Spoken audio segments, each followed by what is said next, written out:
Welcome back to your new favorite series, Design Diaries with Eric. And for those y'all who new here, every day of the month of December, I'll be designing something new. And today, we'll be designing a beanie.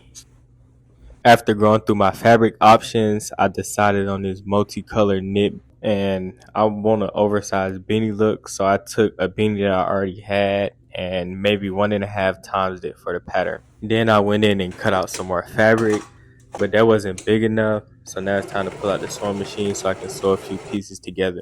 After doing that, I grabbed some of the extra fabric and I cut out strips. And once again, it might not be making sense yet, but y'all just gotta trust the process.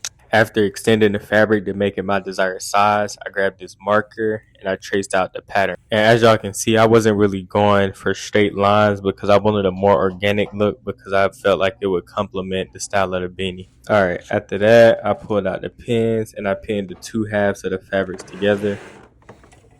And boom, just like that, it's time to sew.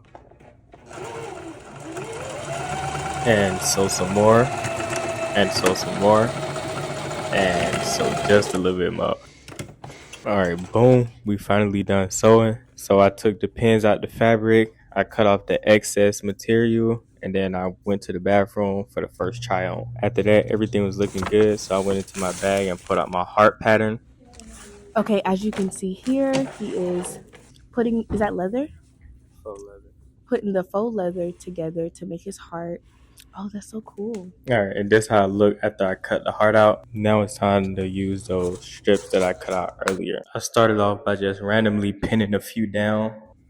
Alright, now it's time to sew those strips down where I pinned them. And I ain't gonna lie, I didn't record much of this process because it was super repetitive and tedious, but I just did that a few times until it gave the desired look.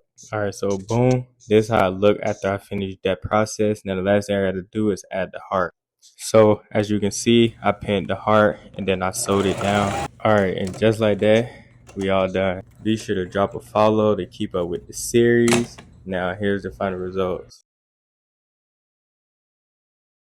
Alright, that's all I got for y'all. I'm gonna catch y'all in the next one. Peace.